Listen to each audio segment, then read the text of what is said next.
यदा यदा हि धर्मस्य ग्लानिर्भवति भारत अभ्युत्थानमधर्मस्य तदात्मानं सृजाम्यहं परित्राणाय साधूनां विनाशाय च दुष्कृतं धर्म संस्थापनार्थाय संभवामि युगे युगे। দেখুন এখনকার দিনে কলিযুগ যেদিন থেকে পড়েছে সেই দিন থেকে মানুষের ভেতর থেকে মানুষের মধ্যে থেকে দুটো জিনিস খুব তাড়াতাড়ি ক্ষয়ে গেছে, খুব তাড়াতাড়ি চলে গেছে। একটা হচ্ছে ধর্ম আর একটা হচ্ছে ধৈর্য। এই দুটো মানুষের মধ্যে এখন খুব কম। ধর্ম তো নেই। কলিযুগে যারা জন্ম নেবে তারা ধর্মের থেকে 100 হাত দূরে থাকলে নিজেদেরকে ধন্য মনে করবে, এটাই কলিযুগের বৈশিষ্ট্য। দেখবেন এইসব বড় বড় চ্যানেলে দেখবেন টিভিতে বসে বসে অনেক যুক্তিবাদী এখন উঠেছে, খুব যুক্তি দেয়। ধর্ম কেন মানবো, এই কেন মানবো, হ্যাঁ তিলক কেন করব, শিক্ষা কেন দেব, হ্যাঁ একাদশী কেন করব। তারা তো ধর্মের শুধু বাহ্যিক আবরণটাকে জেনেছে, ভেতরের আভ্যন্তরীণ দর্শনটাকে তারা চেনেনি। ধর্ম মানে ওই কপালে একটা তিলক আঁকা, ধুতি পরা, কলায় মালা দেবে, এটা ধর্ম নয়। এটা তো বাইরের আবরণ। আপনি যে পোশাকটা পরে রয়েছেন সেটা যেমন আপনার শরীরের আবরণ, ওটাও একটা আচার আচরণের আবরণ। আসল ধর্ম কাকে বলে? গীতার প্রথম শ্লোকের প্রথম শব্দটা কি? ধর্ম। গীতা খুলুন, প্রথম শ্লোকটা কি? ধর্মক্ষেত্রে কুরুক্ষেত্রে সমাবেতা যুয়োৎসব মামাকা পাণ্ডবস্যৈব কিং কর্তব্য সঞ্জয়। তাহলে প্রথম শ্লোকের প্রথম শব্দটা কি? ধর্ম। তার ধর্ম শব্দটির অর্থ কি? ধর্ম শব্দটির অর্থ হচ্ছে ধারণ করা। ধৃ ধাতু থেকে ধর্মের উৎপত্তি, তার অর্থ হচ্ছে ধারণ করা। পশু যেমন পশুত্বকে ধারণ করে, বায়ু যেমন শীতলতাকে ধারণ করে, জল যেমন তরলতাকে ধারণ করে, পাথর যেমন কঠিনতাকে ধারণ করে, তেমনি মানুষ যখন তার মনুষ্যত্বটা ধারণ করবে সেটাই হলো মানুষের ধর্ম। এইটাই হচ্ছে ধর্ম। আপনি মানুষই নন, আপনি কপালে তিলক রেখে কি করবেন? আপনি মানুষই নন, আপনি দাঁড়িয়ে রেখে কি করবেন? আগে মানুষ হন। এই বীরভূম জেলার নানুরের চণ্ডীদাস ঠাকুর একটা 600-650 বছর আগে একটা লাইন লিখে দিয়ে গেছেন। সেই লাইনটা যদি কেউ মেনে চলে তবে মানুষ হতে পারবে। কি? শোনো রে মানুষ ভাই, সবার উপরে মানুষ সত্য, তার উপরে নাই। তুমি মানুষ রূপে জন্মগ্রহণ করেছো, মনুষ্যত্ব ধর্মই তোমার মানবিকতাই নেই। তুমি কিসের হিন্দু, কিসের মুসলমান, কিসের বৌদ্ধ, কিসের খ্রিস্টান? কিচ্ছু নও। আগে মানুষ হও। এই ধর্ম আগে চলে গেছে। আর দ্বিতীয় হচ্ছে ধৈর্য চলে গেছে। ধৈর্য এখনকার দিনে মানুষের মনের মধ্যে নেই। ধৈর্য ভীষণ কম, অত্যন্ত কম। আগে 3 ঘন্টার পালা দেখতো লোকে কীর্তনের আসরে বসে, এখন কীর্তনের আসরে বসার ধৈর্য নাই। ওই ইউটিউব গুলো এসছে, চারিদিকে ক্যামেরা ধরেছে, এইখানে বসেই দেখবে। হ্যাঁ, এটা জানে, দর্শকরা জানে যে কেউ না কেউ আমাদের জন্য ওই ভিডিও রেকর্ডিংটা করে আমাদের জন্য নিয়ে আসছে। কিন্তু স্টেজে এসে কীর্তনিয়ার চোখে চোখ রেখে এই যেটা আপনারা করছেন, আমাকে চারিদিকে ঘিরে আপনারা বসেছেন, চোখে চোখ রেখে ভাবের যে আদান প্রদান, এটা জীবনে ইউটিউব আর স্ক্রিনের মধ্যে সম্ভব নয়।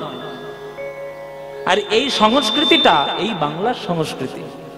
এই যে নাট, আগেকার দিনে যারা বয়স্ক মানুষ আছেন তারা জানবেন, নাট মন্দিরে যখন এই যে একদম আপনাদের এখানে যেমন পরিবেশ, সামনে মন্দির, তার সামনে আসো, চারিদিকে দর্শক ঘিরে বসেছে, এর যে মজা, এটার যে আনন্দ, এই আনন্দ আপনি যত স্টেজে গান করুন আর হলে গান করুক পাবেন না।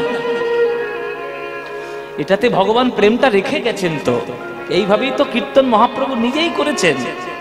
তা আমরা যদি সেগুলো না করি তাহলে আমরা পাবো কি করে আমাদের আসল সংস্কৃতি ধরে রাখবো?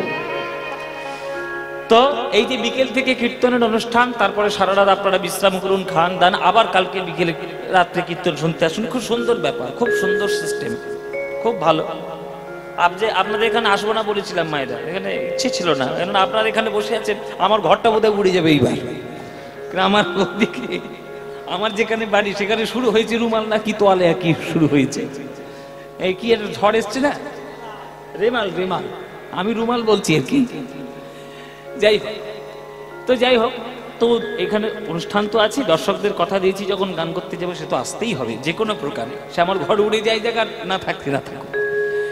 তা আপনারা এত সুন্দর করে এত সুন্দর এই ছুটে এসেছেন কীর্তনের আসরে কীর্তন শুনতে।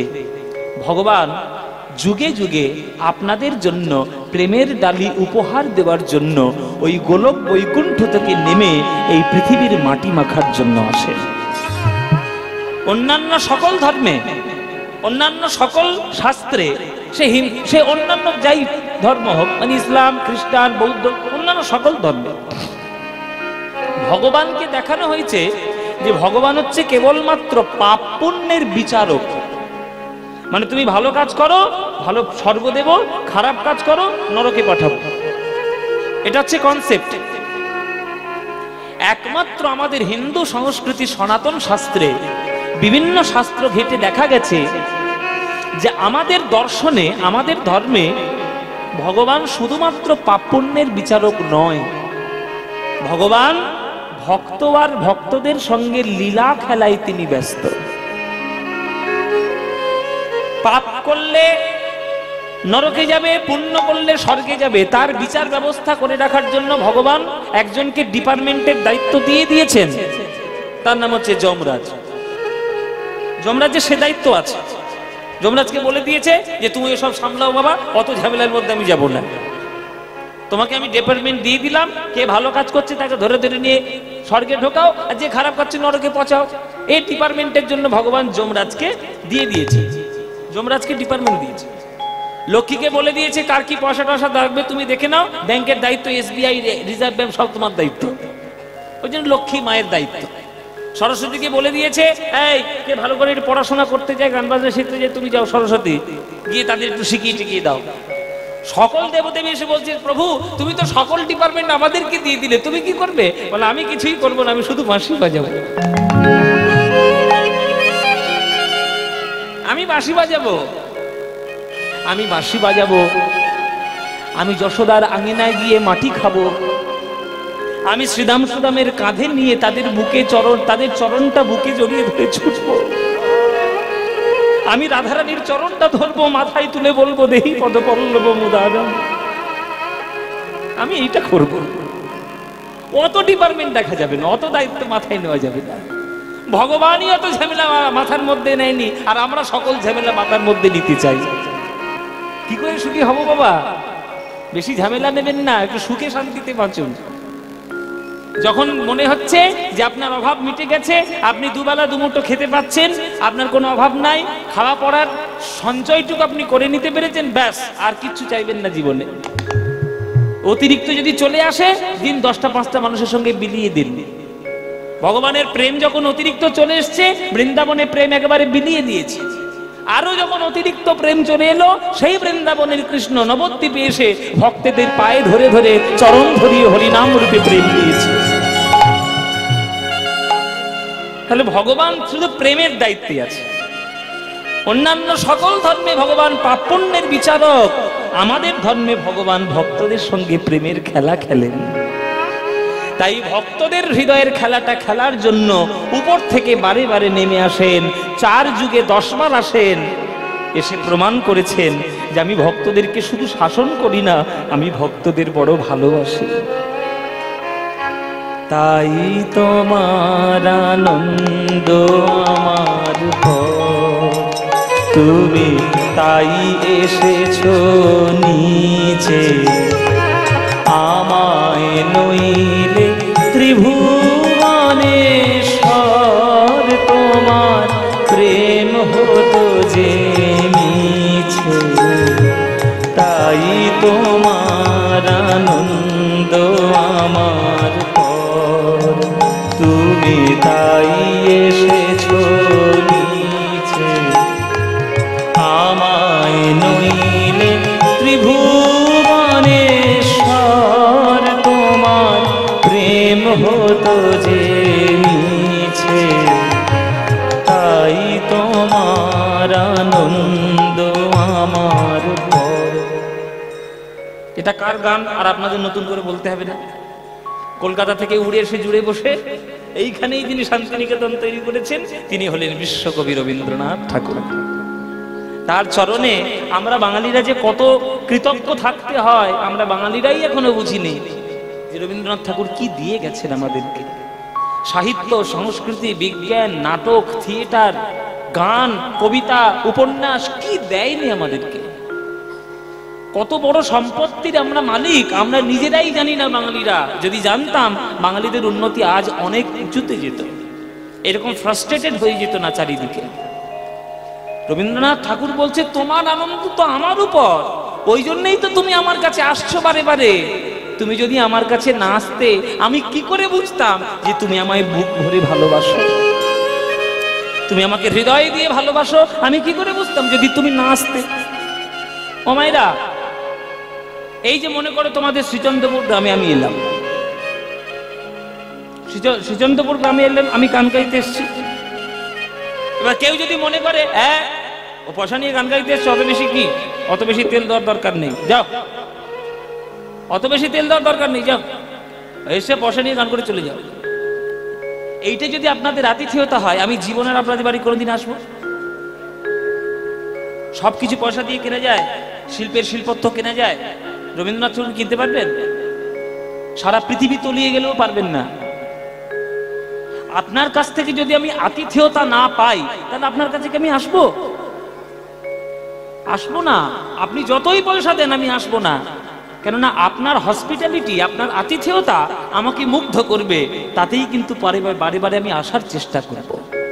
তেমনি ভক্ত যদি ভগবানকে বুক ভরা ভালোবাসা না দেয় তাহলে ওই গোলকের সম্পত্তি ছেড়ে তিনি কেন আসবেন এই মাটিতে বারে বারে ধুলো কাদা মাখার জন্য?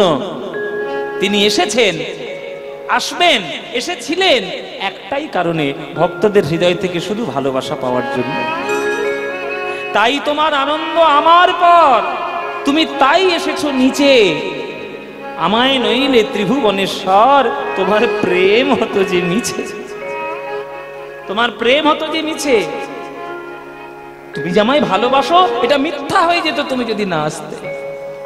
আমায় নিয়ে মেলেছ এই মেলা, আমার হিয়ায় চলছে রসের খেলা। আমায় নিয়ে মেলেছ এই মেলা, আমার হিয়ায় চলছে রসের খেলা। মোর জীবনের বিচিত্র রূপ ধরে তোমার ইচ্ছা তরঙ্গিছে। আজকে জগৎ সংসারের মেলা পেতেছে ভগবান কার জন্য? আমার জন্য। আমি যাতে ভালো করে থাকতে পারি, আমি যাতে সুস্থভাবে বাঁচতে পারি, তার জন্য সবকিছু তৈরি করে রেখে দিয়েছেন। গাছপালা তৈরি করে দিয়েছেন, জল তৈরি করে দিয়েছেন, খাদ্য খাবারের ব্যবস্থা করে দিয়েছেন, অক্সিজেনের ব্যবস্থা করে দিয়েছেন, সব করে দিয়েছেন। তিনি চাইলে একটু পৃথিবীটাকে তো নাইট্রোজেন দিয়ে ভরে রাখতে পারতেন। অক্সিজেন দিলেন কেন? অক্সিজেন না দিলে মানুষ বাঁচবেই না। তিনি সকল কিছু দিয়েছেন আমাদেরকে, সব দিয়েছেন আমাদের, কিন্তু আমরা তাকে কি দিলাম? কি গো মায়েরা, ভগবান তো সব দিয়েছে তোমায়, ভগবানকে তুমি কি দিয়েছো? তুমি কিছু দাওনি, তুমি শুধু চেয়েছো।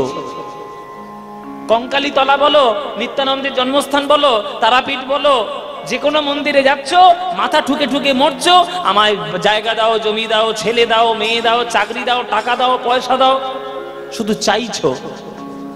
ভগবান তোমার কাছ থেকে কিচ্ছু চাইনি, শুধু একটা জিনিস চেয়েছেন, তোমার কাছ থেকে শুধু নয়ন জল দিয়ে বুক ভরা ভক্তি আর প্রেম, আর কিচ্ছু তিনি চাননি। আর তুমি কি চাইছো? ছেলে দাও, মেয়ে দাও, জায়গা দাও, জমি দাও, ঘর দাও, বাড়ি দাও, চাকরি দাও, ব্যবসা দাও। তাহলে তুমি স্বার্থপর, ভগবান স্বার্থপর নয়। তুমি ভগবানের সঙ্গে ব্যবসায়িক সম্পর্ক করেছো, আর ভগবান তোমার সঙ্গে ভালোবাসার সম্পর্ক করেছে। তাহলে স্বার্থপর তুমি, স্বার্থপর আমরা। কিন্তু ভগবান, আমরা স্বার্থপর হওয়া সত্ত্বেও সকল জগতের সুখ সুবিধা তিনি আমাদেরকেই দিয়েছেন। ওই জন্যেই মানুষ হয়েছে 84 লক্ষ জনির মধ্যে শ্রেষ্ঠ দেহ, শ্রেষ্ঠ জীব। কিন্তু মানুষ শ্রেষ্ঠ দেহ পেয়ে মানুষ যতটা যথেচ্ছাচার করেছে, মানুষ যতটা স্বাধীনতার অপব্যবহার করেছে, অন্য কোনো জীবজন্তু কিন্তু স্বাধীনতার অপব্যবহার করেননি, শুধু মানুষই করে। দেখবেন আপনি চারিদিকে পৃথিবীটা বিচার করে দেখুন, বিকেল বেলায় দেখবেন যখন পাখিরা নিজেদের বাড়িতে যায় তখন একসঙ্গে সারিবদ্ধভাবে বাড়ি যায়, আর মানুষ যায় নিজেদের স্বার্থেই সারিটাকেই ভেঙে দিতে পারে। এটাই হচ্ছে মানুষ। আমরা যতই উন্নত হচ্ছি আমাদের মানসিকতা ততই নিচে নামছে। সেটা যাতে নিচে নামতে না পারে তার জন্যই তো সাধুগুরুর চরণে যাওয়া, তার জন্যই তো কীর্তনের আসরে আসা, তার জন্যই তো নিতাই চাঁদের চরণ আশ্রয় করা। তবেই তো প্রেম বুঝবে, তবেই তো মানুষ কাকে বলে জানবে, তবেই তো বীরভূমের মাটির গুরুত্ব বুঝবে। আমায় নিয়ে মেলেছ এই মেলা, আমার হিয়ায় চলছে রসের খেলা, মোর জীবনের বিচিত্র রূপ ধরে তোমার ইচ্ছা তরঙ্গিছে, তাই তোমার আনন্দ আমার পর, তুমি তাই এসেছো নিচে।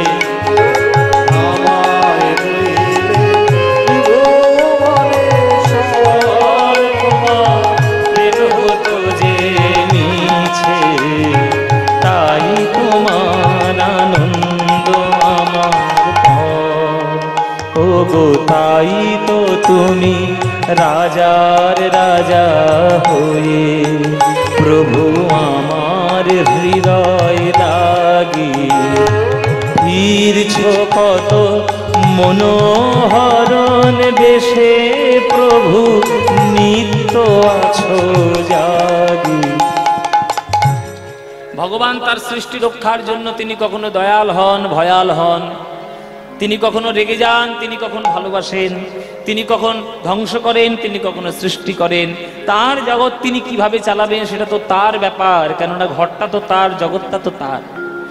আমরা এত বেশি আধিপত্য খাটিয়ে কি করব? আর আমরা এত ঝগড়া মারামারি করে কেন মরবো? ভগবান এটা কেন হলো, ভগবান ওটা কেন হলো, ভগবান শুকর কেন হলো, ভগবান কেন বালিকে মারলেন, ভগবান কেন কারাগারে জন্ম নিলেন, কৃষ্ণ কেন চোর হলো? তুমি কে বলা? তুমি কে? আমি আমার বাড়িতে কি করব না করব তোমার পারমিশন নিয়ে করব? তুমি আমায় বলে দেবে আমার বাড়িতে আমি কি করব? ঘরটা তো আমার, পারমিশন তো আমি তোমার নেব না। তাই বিশ্ব ব্রহ্মাণ্ড তো ভগবানের, সে তোমায় থরি জানতে আসবে যে কি করব না করব? তার সৃষ্টিকে রক্ষা করার জন্য তিনি তার যখন ইচ্ছা যা রূপ হয়েছে তিনি ধারণ করে এসেছে। কি হলো এখানে? আবার কি শুরু হলো? হ্যাঁ, এই মেয়েগুলো যেখানে ঢুকবে সেইখানেই গন্ডগোল বাঁধাবে। এই হচ্ছে মহাভারত সৃষ্টির কারণ। কখন থেকে মাইকে প্রচার করছে যে কীর্তনিয়া চলে এসছে, চলে আসুন চলে আসুন। হ্যাঁ, লিপস্টিক পরে ফেস পাউডার মেখে কত সেজে গুজে তবে আসছে। হ্যাঁ, এতক্ষণ কি করছিলে?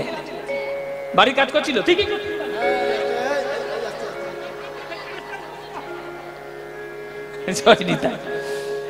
এসছো, চুপচাপ আসো, ধীরে ধীরে বসো। এখন অতিরিক্ত লোক হয়ে গেলে এরা কি আর 5 কেজি জায়গা কিনে নিয়ে আসবে? যতটুকু আছে নিজেদের মধ্যে একটু ইয়ে করে বসে না। জয় নিতাই। তো কি যেন বলছিলাম, ভগবানের সৃষ্টি ভগবান দেখবেন, তার যখন ইচ্ছা হবে তিনি বরাহ রূপও ধরবেন, তিনি আবার রামও হবেন, তিনি কৃষ্ণও হবেন, তিনি কালীও হবেন, তিনি শিবও হবেন, তিনি রাধাও হবেন, তিনি সকল কিছু হবেন, কেননা সৃষ্টিটা তার। আমার কর্তব্য কি? তিনি যে রূপেই আসুন না কেন সব রূপেই আমার কাছে পূজনীয়, আমার কাছে প্রণাম্য, আমার কাছে নমস্য, আমার কাছে আরাধ্য। তাই তো তুমি রাজার রাজা হয়ে প্রভু আমার হৃদয় লাগে ফিরছ কত মনোহরণ বেশে, প্রভু নিত্য আছো জাগি। তাই তো প্রভু হেথায় এলো তোমারি প্রেম, ভক্ত প্রাণের প্রেমে। তাই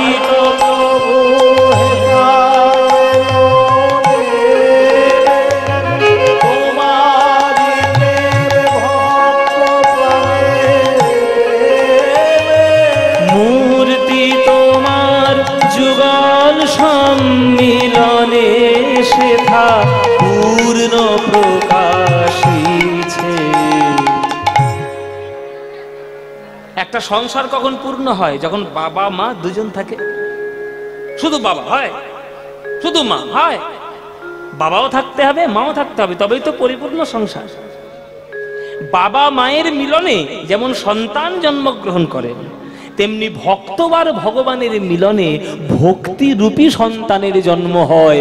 তবেই জগতে বিশ্ব ব্রহ্মাণ্ডে ভক্তি প্রতিষ্ঠা হয়, তবেই ভক্তি প্রতিষ্ঠা হয়। যেখানেই ভগবান সেখানেই ভক্তির বাস। আমার কথা বিশ্বাস না হয়, সামনে মন্দির আছে, দেখে নিন। মহাপ্রভু মাঝখানে, পাশে রয়েছে গদাধর নিত্যানন্দ। তারা মায়ের পুজো করছো, পাশে রয়েছে সাধক বামাখাপা। রামকৃষ্ণ পুজো করছো, পাশে রয়েছে সারদা মা বিবেকানন্দ। অনুকূল ঠাকুর পুজো করছো, বড়দা বড় মা। রাম পুজো করছো, সীতা লক্ষণ হনুমান। কোথায় যাবে? যেখানেই ভগবান সেখানেই ভক্তের প্রকাশ। ভক্ত আর ভগবান মিলে গোটা ভগবান হয়। আর যেখানে শুধু ভগবানের পুজো হয় সেখানে অর্ধেক হয়, গোটা ভগবানের পুজো হয় না। কৃষ্ণ যখন পুজো করবে তখন রাধারানী থাকবে, রাম যখন পুজো করবে তখন সীতা লক্ষণ হনুমান থাকবে, রামকৃষ্ণের পুজো করলে বিবেকানন্দ সারদা থাকবে। যেখানেই ভগবান সেখানেই ভক্ত। তাই মূর্তি তোমার যুগল সম্মিলনে পূর্ণ প্রকাশিত। যুগল হলেই তবেই ভগবান পূর্ণ হয়। আর যেখানে অর্ধেক ভগবানের পুজো সেখানে গোটা নয়। মূর্তি তোমার যুগল সম্মিলনে সেথা পূর্ণ প্রকাশিছে। তাই তোমার আনন্দ আমার পর, তুমি তাই এসেছো নিচে। আমায় নইলে ত্রিভুবনেশ্বর, তোমার প্রেম হতো যে মিছে। তাই তোমার আনন্দ আমার পর, ওগো তাই তোমার আনন্দ আমার পর, ওগো তাই তোমার আনন্দ আমার পর। হরি বল। রবীন্দ্রনাথ ঠাকুরের গান। ভগবান বলছে গীতায়, যদা যদা হি ধর্মস্য গ্লানির্ভবতি ভারত অভ্যুত্থানম অধর্মস্য তদাত্মানম সৃজাম্যহম পরিত্রাণায় সাধূনাম বিনাশায় চ দুষ্কৃতাম ধর্ম সংস্থাপনার্থায় সম্ভবামি যুগে যুগে। যখনই ধর্মের গ্লানি আসবে, যখনই ভগবান মনে করবেন যে এবার আমার যাওয়ার প্রয়োজন হয়েছে, তখন তিনি নিজেই আসবেন। যখন অবতার দিয়ে কাজ হয়ে যাচ্ছে তখন অবতাররাই কাজ করবেন। যখন দেখছে অবতার দিয়ে আর কাজ রাখা যাচ্ছে না, আমাকে যেতেই হবে, তখন ভগবান নিজেই এক সময় সম্পূর্ণভাবে নেমে আসবেন। তাই ভগবান কৃষ্ণই হচ্ছে 16 কলায় পূর্ণ ভগবান। কৃষ্ণস্তু ভগবান স্বয়ং, ভাগবতের কথা। কৃষ্ণস্তু ভগবান স্বয়ং, ভগবান কৃষ্ণই হচ্ছে একমাত্র পরিপূর্ণ গোটা ভগবান। কেননা দাপর যুগে গোটা ভগবান রূপে তিনি না এলে সবকিছুর ব্যালেন্সটা হারিয়ে যাচ্ছে। প্রেম যেমন দরকার, শাসনও দরকার, ধর্ম দরকার, প্রতিষ্ঠা দরকার, অসত্য সত্য সবটার ব্যালেন্স দরকার। তাই পরিপূর্ণ রূপে নিজেকে তিনি বিকাশ করেছিলেন কেবলমাত্র দাপর যুগে কৃষ্ণ রূপে। সেই ভগবান আজকে যে লীলাটি আস্বাদন আমরা করব, আমাদের দুলালবাবু বলেই দিয়েছেন, আপনারা শুনেছেন যে ভগবান শ্রীকৃষ্ণের ব্রহ্ম মোহন লীলা। এটি একটি কৃষ্ণ লীলা, কিন্তু এই লীলাটার বর্ণনা রয়েছে শ্রীমদ্ ভাগবতে। আপনাদের বাড়িতে যাদের ভাগবত রয়েছে, ভাগবতের পাতা উল্টাবেন, দেখবেন 10 নম্বর স্কন্ধে 13-14 অধ্যায়ে এই লীলাটার বর্ণনা ভাগবতে আছে। যেটা লেখা আছে সেই নামটাই আপনাদেরকে বললাম, ব্রহ্মমোহন লীলা। এই ব্রহ্মমোহন লীলাটি আজকে আমরা আস্বাদন করব। তার আগে ছোট্ট একটু গৌরচন্দ্রিকার পদটি আমরা গেয়ে দিয়ে শেষ করে আমরা বৃন্দাবনে যাব। চলুন মহাপ্রভুর আজকে ছোট্ট একটা পদাবলী, কেননা গৌরচন্দ্রিকা তো গাইতেই হয়। আজ মহাপ্রভু সুরধুনি গঙ্গার তীর ধরে চলে যায়, আরে লোকের হাতে পায়ে ধরে বলে, ভাই হরি বল, হরি বিনা গতি নাই, গতি নাই। অনেক কষ্টের পর মানব জন্ম লাভ করেছ, এই মানব দেহ এইভাবে তোমরা নষ্ট করে দিও না। এর আগে হয়তো বোবা হয়ে জন্ম নিয়েছিলে, হরিনাম শুনতে পেলেও বদন ভরে বলতে পারো নাই। হয়তো বা কালা হয়ে জন্ম নিয়েছিলে, বলতে পারলেও প্রাণ ভরে শুনতে পারো নাই। হয়তো বা পঙ্গু হয়ে জন্ম নিয়েছিলে, দুটি বাহু তুলে হরিনামে নৃত্য করতে পারো নাই। হয়তো বা এমন পরিবারে জন্ম নিয়েছিলে যে পরিবারের লোকেরা কীর্তন গায় না। হয়তো বা এমন দেশে জন্ম নিয়েছিলে যে দেশে লোকেরা হরিনাম করলে পাপ মনে করে। অনেক কষ্টের পর পূর্ণ সুস্থ মানব দেহ পেয়ে এই সোনার বাংলার মাটিতে পুণ্যভূমি, সাধক ক্ষেত্র। বৈষ্ণবাংশ্চ শ্রীরূপানসাগ্র জাত সহগণ রঘুনাথং দ্বৈতং तं সজীবং সাদ্বৈতমস্ববধূতং পরিজন সহিতং শ্রীকৃষ্ণ চৈতন্য দেবং শ্রীরাধা কৃষ্ণ পাদান সহগণ ললিতান শ্রীবিশাখান্বিতাংশ্চ গুরু ব্রহ্মা গুরু বিষ্ণু গুরুর্দেব মহেশ্বর गुरुर् साक्षात् परं ब्रह्म तस्मै श्री गुरवे नमो। अजिनानतिमिरान्धस्य ज्ञानाञ्जनशलाकया चक्षुरुन्मीलितं येन तस्मै श्री गुरवे नमो। अखण्डमण्डलाकारं व्याप्तं येन चराचरं तत्पदं दर्शितं येन तस्मै श्री गुरवे नमो। हे कृष्ण करुणा सिन्धु दीनबन्धु जगत्पते गोपेश गोपिकान्त राधाकान्त नमस्तुते। तप्तकाञ्चन गौराङ्गे राधे वृन्दावनेश्वरे वृषभानुसुते देवी नमामि हरे वन्दे गुरु श्री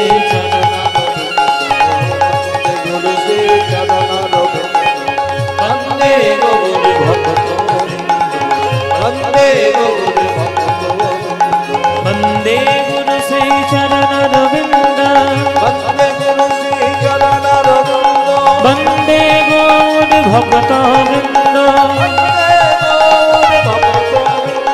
वन्दे गुरु श्री चरणरविन्द वन्दे गुरु श्री चरणरविन्द वन्दे गुरु श्री चरणरविन्द वन्दे गुरु श्री चरणरविन्द वन्दे गुरु श्री चरणरविन्द वन्दे गुरु श्री चरणरविन्द वन्दे गुरु श्री चरणरविन्द वन्दे गुरु श्री चरणरविन्द वन्दे गुरु श्री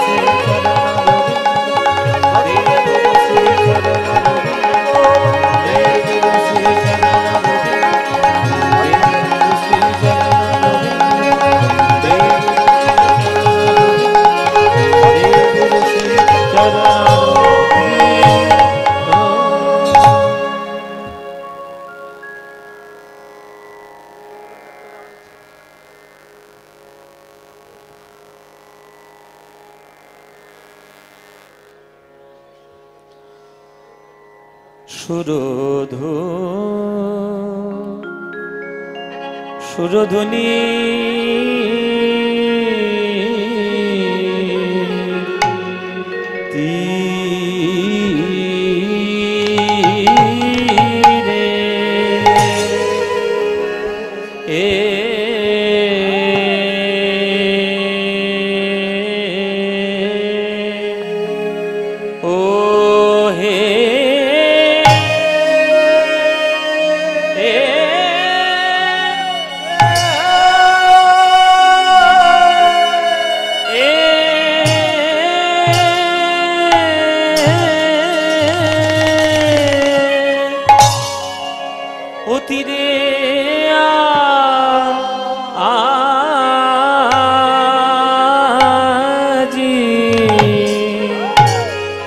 প্রভু আমার সচি সচির নন্দা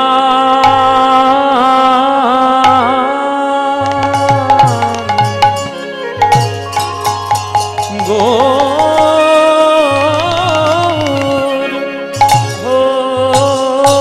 হরি হরি রে আহা আহা মরি আরে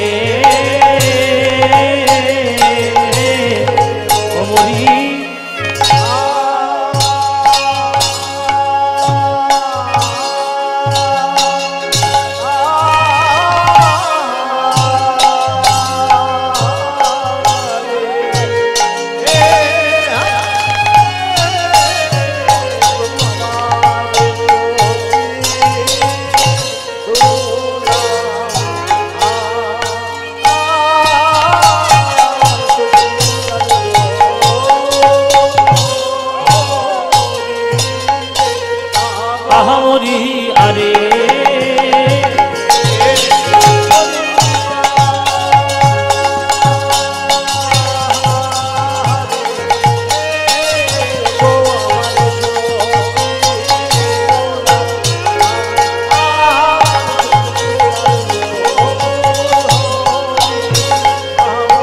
আরে মরিয়া আহারে গো আমার সতী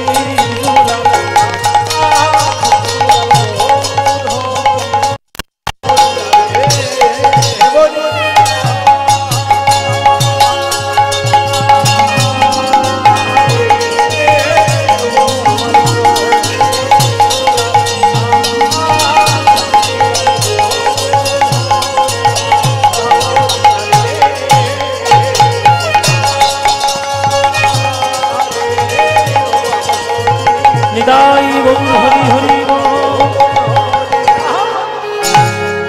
আরে ওগো সুরধ্বনি তীরে সুরধ্বনির তীরে আজি তীর মাহাবিল সই সমবয় বালক সঙ্গ সমবয় বালক সঙ্গ।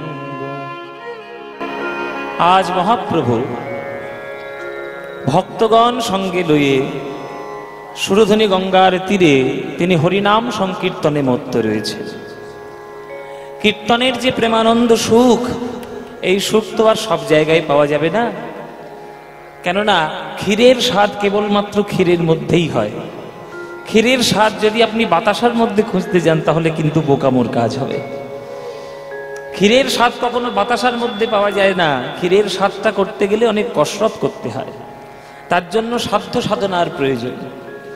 দুধ নিতে হবে, জাল দিতে হবে, ধৈর্য ধরে ফোটাতে হবে, তবেই তো 1 কেজি দুধ থেকে ধীরে ধীরে 300-400 গ্রাম ক্ষীর হয়ে হাজির হবে। তেমনি কীর্তনের যে প্রেমানন্দ সুখ, সেটা সবার দ্বারা সম্ভব নয়। তার জন্য গুরুচরণ আশ্রয় করতে হবে, হৃদয়টিকে সৎ পথে এগিয়ে নিয়ে যেতে হবে। তারপরে ঈশ্বরের কৃপা যদি হয় তবেই কীর্তনের মধ্যে প্রেমানন্দ সুখ পাওয়া যায়। আর কীর্তনের যে প্রেমানন্দ সুখ, এই সুখ সবার জন্য নয়। এই সুখ কিছু কতিপয় মানুষের জন্য, যাদের হৃদয়ের মধ্যে ভক্তি শ্রদ্ধা থাকবে। কেননা সমুদ্রের তলায় কোথায় রত্ন লুকিয়ে রয়েছে, সেই রত্ন কেউ জানে না, যারা ডুবুরি তারা জানে। ডুবুরি হলে তবেই সমুদ্রের তলায় যাবেন, তবেই তো রত্ন প্রবাল মুক্ত মণি খুঁজে নিয়ে আসবেন। তেমনি কীর্তন হচ্ছে বিরাট বড় একটা সমুদ্র। সেই কীর্তন সমুদ্রের মধ্যে কোথায় যে প্রেম রত্ন লুকানো রয়েছে, সেটা ভক্তরূপী ডুবুরি যদি না হও, তাহলে সেই প্রেমানন্দের সন্ধান তোমরা কখনো পাবে না। তাই গৌর হরি বল। তাই সুরধ্বনি তীরে আজ মহাপ্রভু বিশেষ বিশেষ সঙ্গদের নিয়ে, ভক্তদেরকে নিয়ে হরিনাম সংকীর্তনে মত্ত। তাই পদকর্তা পদাবলী রচনা করছেন। সুরধ্বনি তীরে তীরে মহাবিলসই সমবয় বালক সঙ্গ সমবয় বালক সঙ্গ। সুরধ্বনি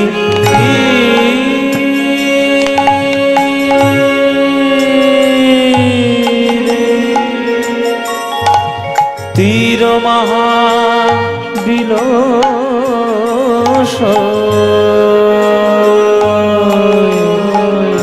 সমবয় বালক সঙ্গ।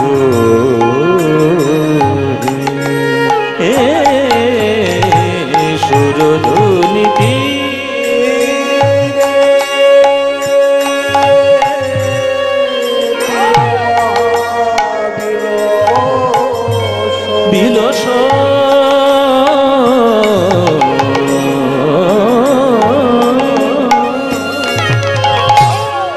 সমবয় সমবয় বালক সঙ্গ হে সমবয়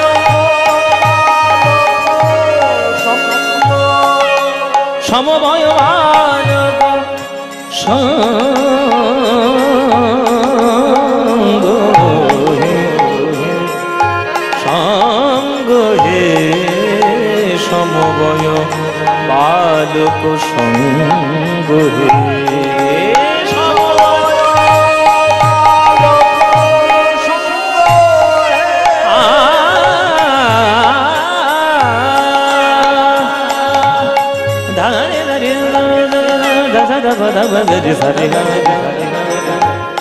పద ధప మగ పద పద ధప మగ ధప ధప మగ నిద నిద మగ స నిద మగ సద దద ని నిద ధప మగ ని జడ ధగ ని స నిద మగ ది సది గప దస సది గప దస సది గప దస సమవయ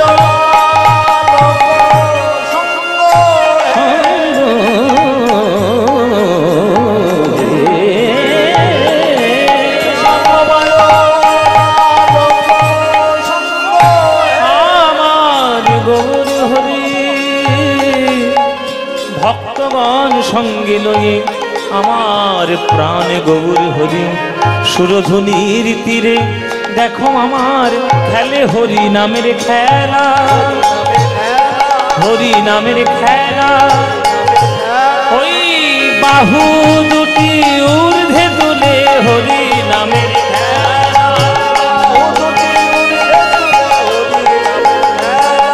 বাহু দুটি ঊর্ধ্বে তুলে হরি নামের খেলা দূর হলো কিতাব জ্বালা হরি নামের খেলা সুরধুনির দুকুলি করে আনা হরি নামের খেলা বাহু বলা হরি বলা হরি নামের খেলা সুরধুনির দুকুলি করে আনা হরি নামের খেলা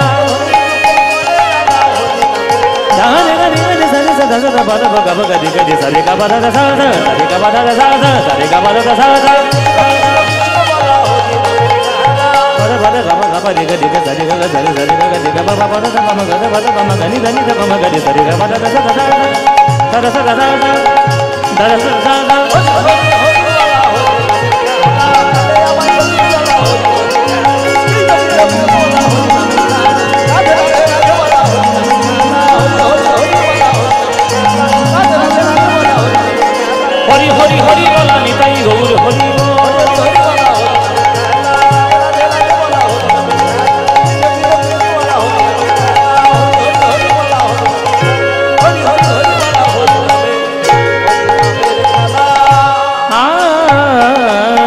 সমবয় বালক সঙ্গ সমবয়